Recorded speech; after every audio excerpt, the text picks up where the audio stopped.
I'm really pleased to be joined by Tony Greenstein. I know Tony's been on the show before, but I wanted to find out more about Tony and what's happening. Obviously, he's been found guilty in Wolverhampton court about the Palestine action process that he was planning. Could you tell us, Tony, what happened? What were you sentenced for exactly? Well, I'm awaiting sentence yet, but I've been convicted along with 3 others of going equipped, in essence, with the intent of committing criminal damage against Elbit's Shenstone factory, which manufactures drones manufactures engines for Israeli drones, which then used to target Palestinians. So in Gaza, I mean, you have drones circling in the sky, making a horrible noise for 24 hours a day. You have a drone hovering, which may at any time unleash a missile. You have no way of knowing what is in the mind of the person controlling the joystick, etc. But 85% of Israeli drones are supplied by Elbit, and Shenstone is the factory that manufactures the engine. So we went to quit. We were going to occupy, or some people were. I wasn't myself, because I was just a getaway driver that didn't get away in a sense. But nonetheless, Elbit has been the target of Palestine action for the last 2 to 3 years, because it is a major, really, enabler of war crimes. And really, under British legislation, it should be prosecuted under the International Criminal Court Act 2001. But because Israel is a firm strategic ally, there are no prosecutions because they have to go through the Attorney General. So, I mean, that's the same with Saudi Arabia and what's happening in Yemen and so on. British foreign policy does not have an ethical dimension. It's about protecting Britain's interests, or the interests of rich and powerful corporations. So, I mean, that is it in a nutshell. And I was arrested and prosecuted in a 7-week-long trial, and I come up for sentence on Monday with others. So what happens then? Who knows? I think the major point is there's been a massive attack in recent years on the right to protest. I mean, over a decade ago in Brighton, under a Judge Bathurst, about 8-9 people who entered an arms factory in Brighton, MBM, I think it was called, and did £250,000 of damage. They went to trial. Expert witness was given about their activities. They had a judge who became extremely sympathetic, having lived in Palestine, and a not guilty verdict was delivered. But today, judges have fallen into line, and we see that in Julian Assange. I mean, it's a case crying out to the heavens for justice. I mean, what's his crime? Exposing American war crimes in Iraq, in essence. But who's prosecuted? The person who reveals the truth, not the people who committed the war crimes. And our judges are happy to turn a blind eye. I mean, that's the nature of the justice system. It is, of course, not a justice system. So all sorts of defences that were available have been withdrawn, like lawful excuse, for example.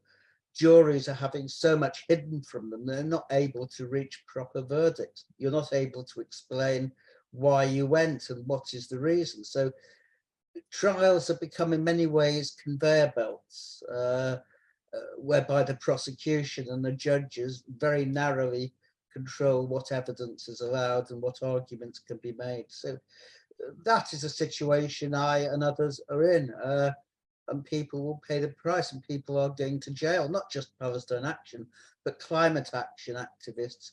I mean, they've been foremost amongst displaying posters which say juries have the right to decide on the basis of their own conviction or conscience. Now, my judge has said that's not allowed. That's illegal, but it's not. It's a plaque on the wall of the Old Bailey, the Bushels case of 1670, where a jury defied the judge and was locked up for 2 days without food or water. But they stuck to their guns, and eventually a writ of habeas corpus was issued for Edward Bushels, who was freed from prison because he refused to pay a fine. So juries have always been the independent element in the British Constitution, which is why judges and legislators hate them. And that came to a fore under Colston. The Colston jury returned a verdict of not guilty to those who threw the statue of a slaver, a mass murderer, into the Bristol Harbour. And from Suella Braverman to Keir Starmer, they all threw up their hands in horror. You can't attack statues. Statues are sacrosanct, no matter that they represent something which is an incredible evil. So that is the situation. So the law has been changed, and the Court of Appeal is under a very reactionary Lord Chief Justice, Ian Burnett, the one who ordered Assange's extradition. So the judges have moved in line with the desires of the Conservative government. And of course, Starmer hasn't opposed anything. The Public Order Act, which has just been passed or is in the process of being passed, in the Lords, Baroness Jenny Jones introduced a fatal motion to stop them introducing by secondary legislation what had been rejected by the Lords on primary legislation. Starmer instructed the Labour peers to abstain. He refused to oppose the final reading in the Commons. I mean, you have a Labour government in waiting, which is no different from what we've got already. So that is the problem we face. I mean, I'm interested actually to hear more about. I mean, you know, you spoke very eloquently there about the courts and the legal system. I mean, how much experience have you got of courts and the legal system? I believe you might have had a few cases yourself. Could you tell us a bit about what your history is on that? Yeah. Well, I mean, I trained as a scientist originally. That was my undergraduate degree. I got an MA in history in the 1990s, colonial history. And then in 2000, because I helped set up Brighton Unemployed Centre and I acted as an advice worker, I went and got myself a law degree and also a diploma of legal practice. So I represented clients at employment tribunals and employment appeal tribunal for about 15 years. So I knew, I mean, the employment appeal tribunal is like the High Court for employment matters. So I practiced in that. So I understand the law from the inside. And it's, in a nutshell, the law is there to protect property, not people, you know. The convictions for rape allegations have gone down to something, well, they don't even get to court. 1.5% of allegations of rape get to court. So it's less than 1% of convictions. And on the other hand, they invest hundreds of thousands of pounds in cases like ours for trivial damage, if anything. In our case, we didn't even damage anything. Why is there this disparity? Because people, women who were raped simply aren't a priority. And, you know, I mean, we know from the police attitudes that many of them don't consider rape to be a serious crime. So, I mean, that's the nature of the law. It's based on the needs of property. And Lord Denning expressed it very well, that hunger is not a defense against theft. Because if you did that, who knows what all manner of evil will walk through the door. And I'm quoting him literally in a case, Southwark v. Williams. So, I mean, that is the attitude to the law of the law. Property is sacrosanct because we live in a class society. And how many times have you been in court yourself for a case involving you?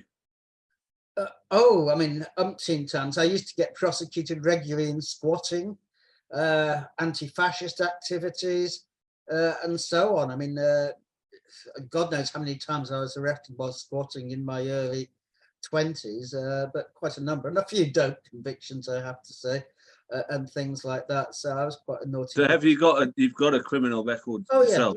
Yeah. It goes back 40 years though. I haven't been convicted of anything recently, but this is the first major case in the 40 years, and it's a political one. But yes, I've been prosecuted in the past. Anti-fascist activities I got prosecuted for.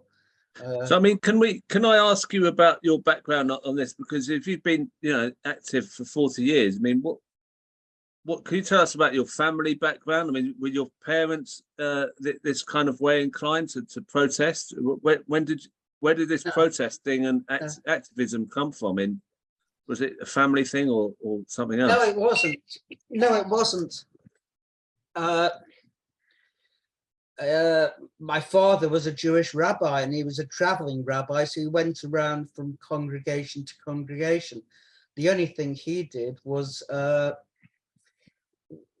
take part in the Battle of Cable Street as a young man, because he was Jewish and lived in the East End, and Oswald Mosley's fascists were organizing. But apart from that, no, I mean, there were Zionists, they were religious.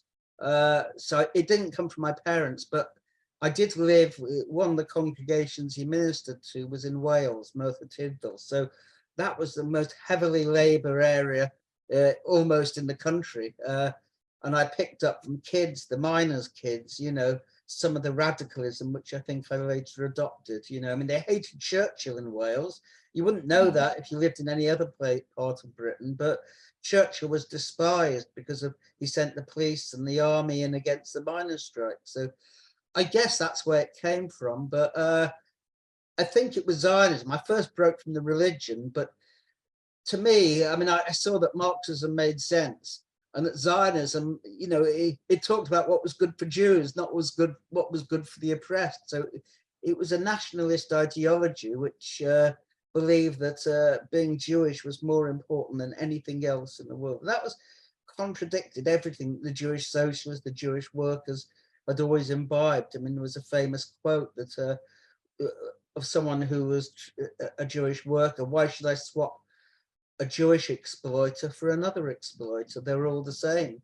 But to Zionism, being Jewish is above all what counts in establishing a Jewish state. But I mean, Zionism, it takes the book of Joshua as its main inspiration in the Bible. He smote all the inhabitants of Jericho and put them all to the sword.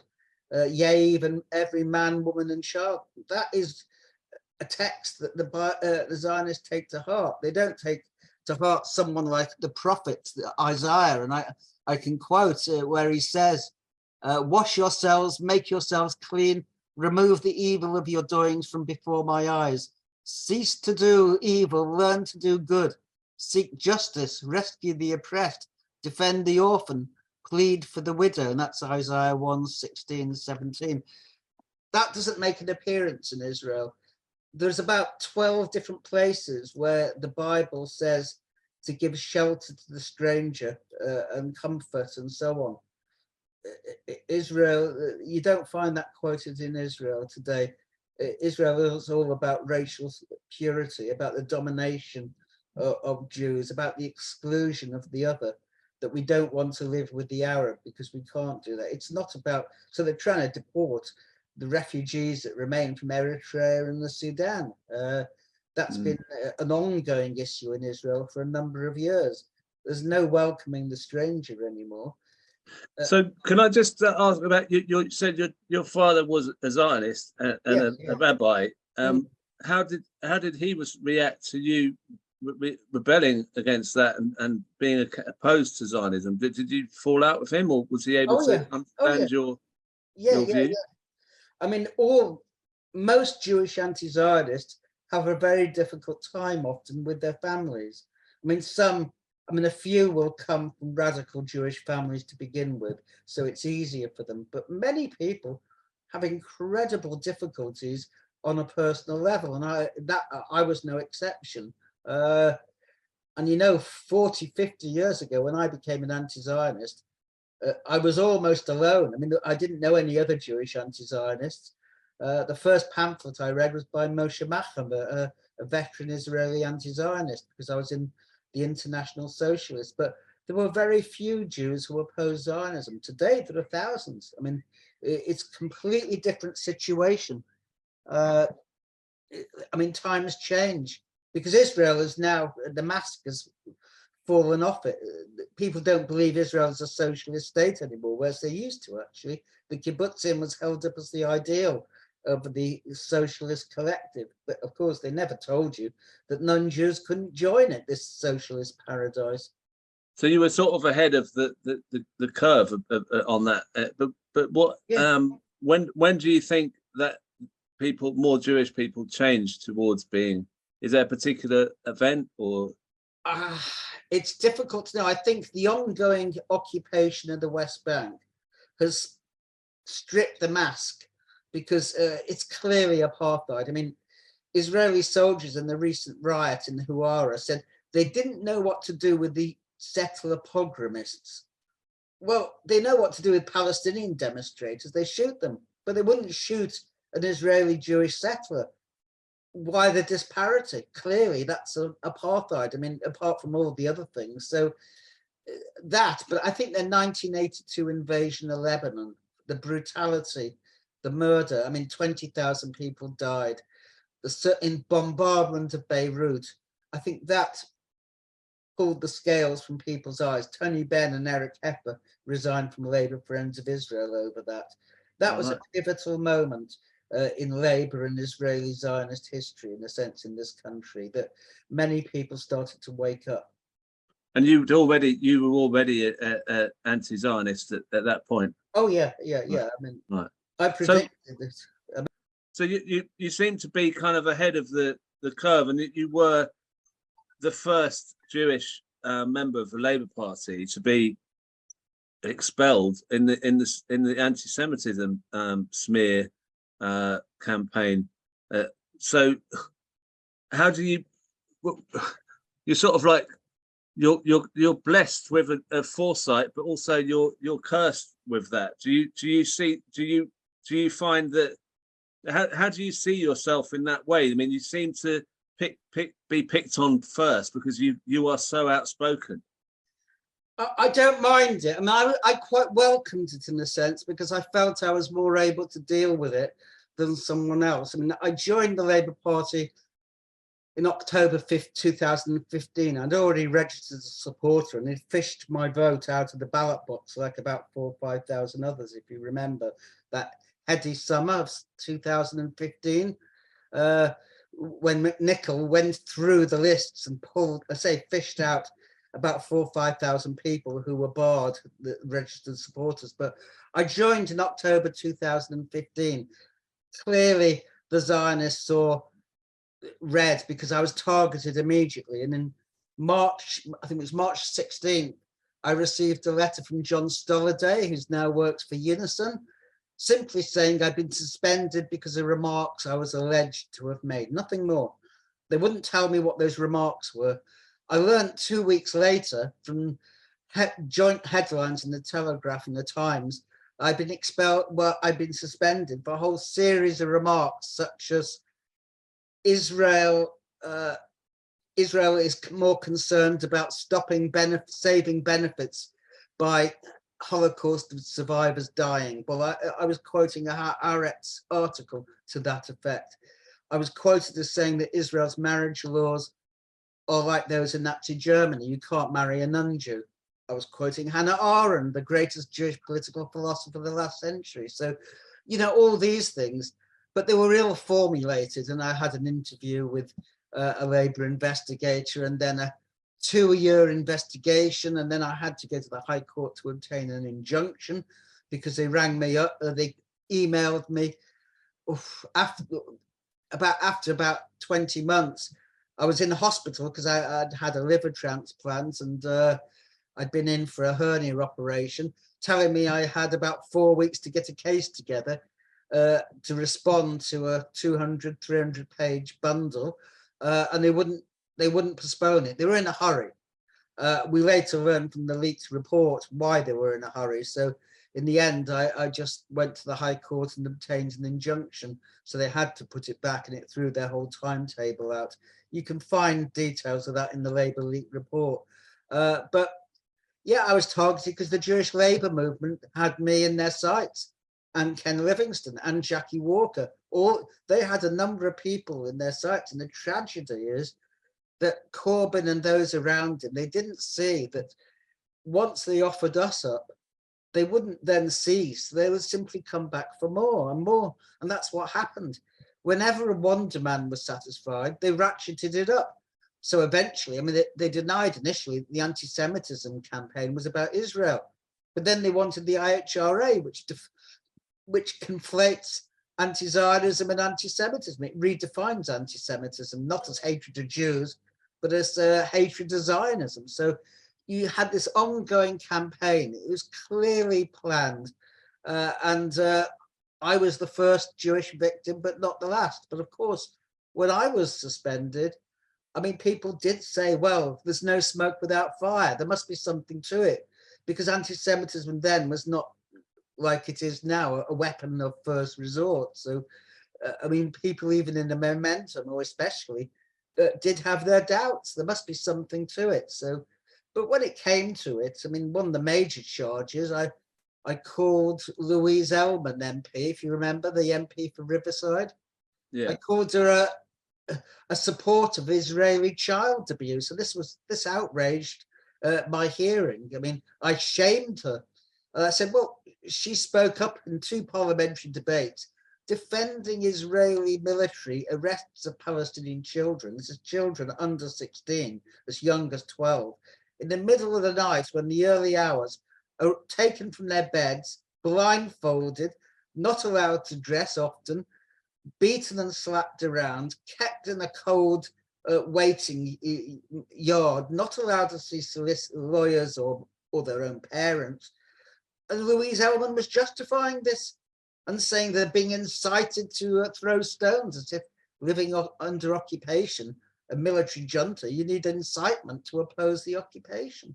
So, I mean, that was one of the major crimes. And I was held to abuse Owen Jones by saying he bore the impression, the last person who sat on him, and 1 or 2 other, I think, quite witty remarks. But I mean, it was in essence about Israel when it comes down to it.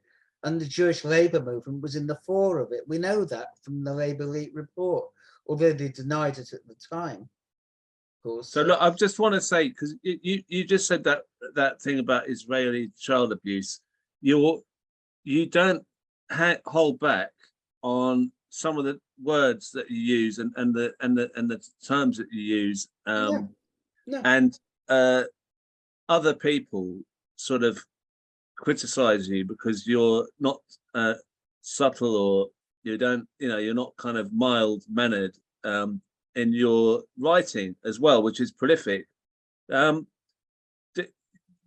do you think it works? But what is the case, do you think, for it working more if you're more subtle? Do you think that you'd be more successful at making your point if you were more subtle, or do you really, is it just you can't help yourself, you have to say this stuff, or do you have a reason? Do you think this is the best way to speak? You have to get these things out as they are in a kind of sometimes what would be called rather crude way.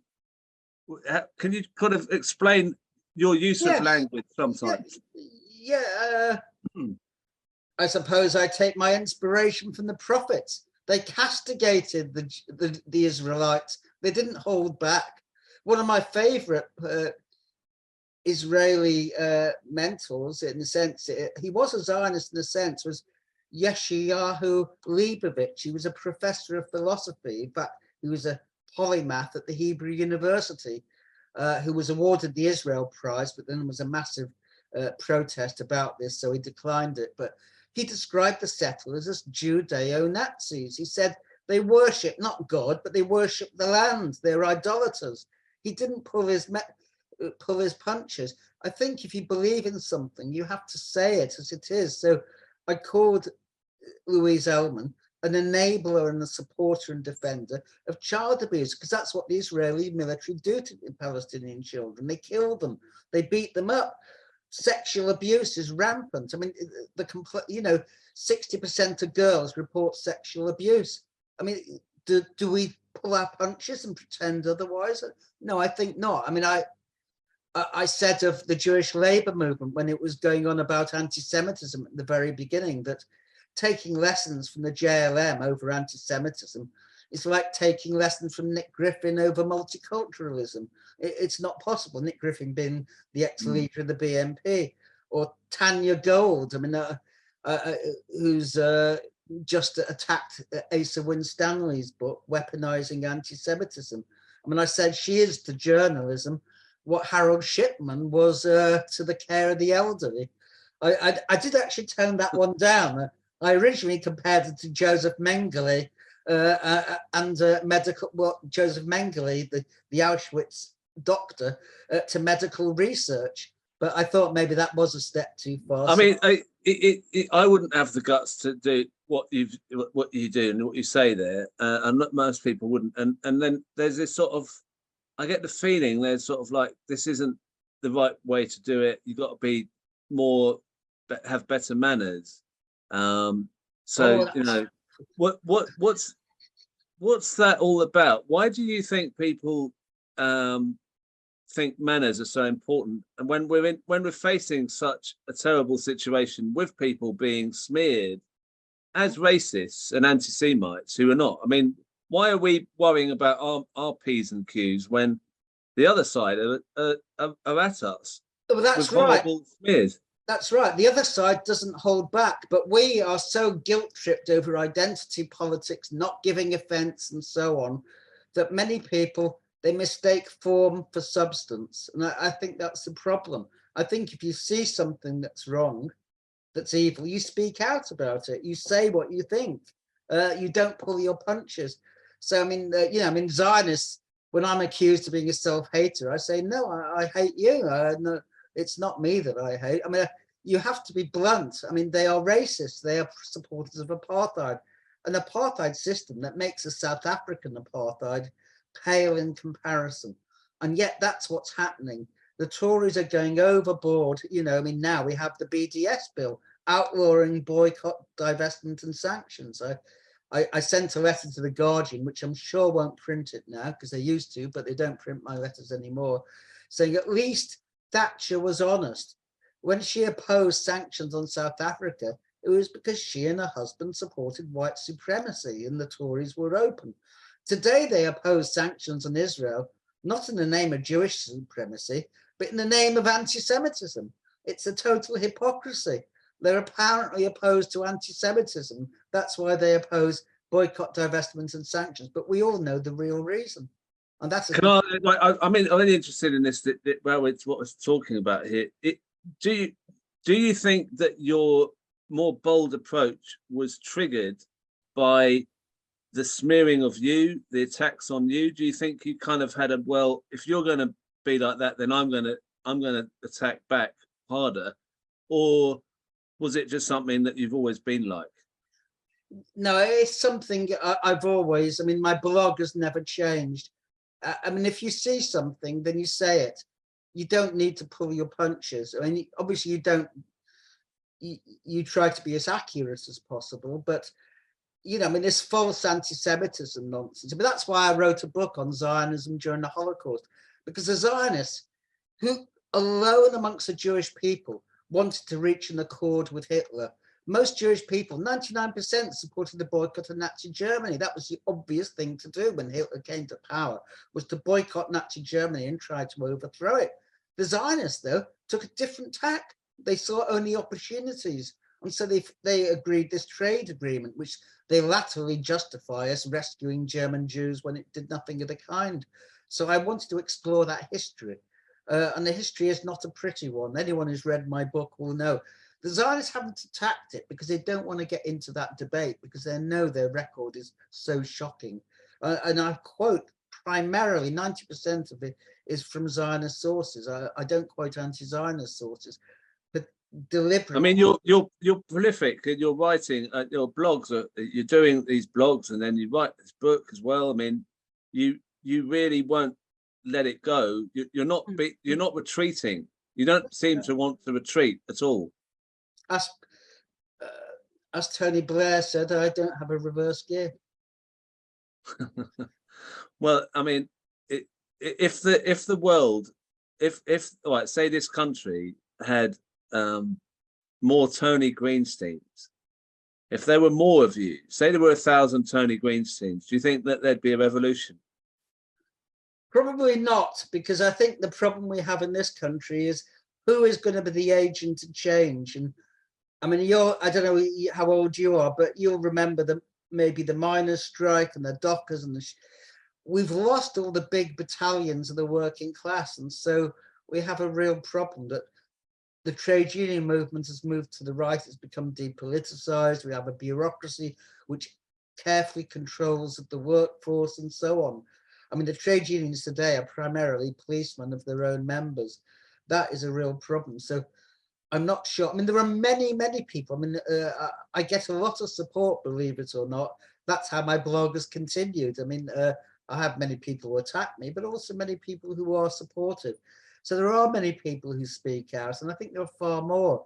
And although I've got my criticisms of JVO at times, I mean, that organization would not have existed 20 years ago.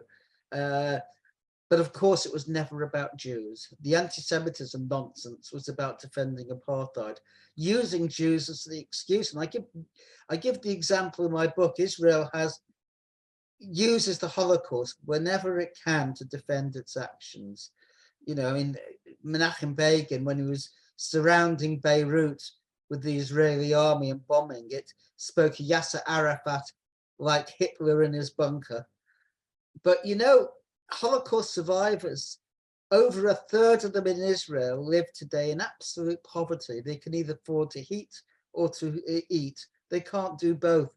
There's an absolute parsimony over giving them decent welfare benefits. And they've actually stolen their money from the German reparations to help build the state, a state that can afford to spend the highest amount per capita of any state in the world bar Saudi Arabia on weapons, but can't afford to feed and clothe and adequately keep in comfort those who survived Auschwitz. That is what the Jewish state is really about.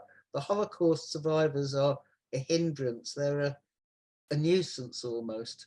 And this is a scandal that's gone on for 20, 30 years. The Israeli banks stole their money even. But you won't read about that in the press unless you really dig it out. There are a few articles in the Haaretz about that, but that's about it. But yes, it's shocking.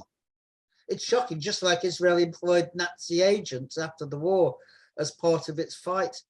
Walter Rauff is one of the most bloody of all, who invented the gas truck, which trundled from Germany, having murdered the disabled, to set up Chelmno, the first extermination camp. He was an Israeli agent, and they paid and packed him off to Ecuador after the war. But, you know, I mean, Israel is not about combating anti-Semitism. Are you just finally on this? Because I mean, you're already being you're likely to be sentenced. You're being sentenced next week. So you don't know what might happen. You might go to jail for that. Are you scared of anyone or any institutional threat to you for speaking out? No. I mean, they can trap my body inside a prison, but they won't trap my spirit. I will continue to think what I want, and I will write what I want when I can. But no, I mean, you have to overcome your fears. In the end, they can't do a great deal to you. And the great thing is that there are so many people who are now prepared to speak out, whether it's on the climate, whether it's on Palestine or whatever. We live in a corrupt system where the real criminals escape scot-free. I mean, those who literally defrauded the state of billions of pounds in COVID contracts, yet they're concerned about petty criminal damage. I mean, Boris Johnson, who should be in a prison cell, I mean, you know, he gave his mistress £100,000 at the Greater London Authority, but no one's interested in prosecuting that, and tried to do the same for his present wife, but was dissuaded from it. I mean, you have mass corruption in a government of complete fools. I mean, Zahawi is just one of those. I mean, Sunak himself. I mean, but these people live in a different world. So we have to be not afraid and speak up. And the tragedy of Starmer, of course, is that, I mean, he lied his way to becoming leader and is now overturning everything that Jeremy Corbyn stood for. And unfortunately, Jeremy Corbyn didn't fight back. He adopted the narrative of his opponents, and that's what did it for him.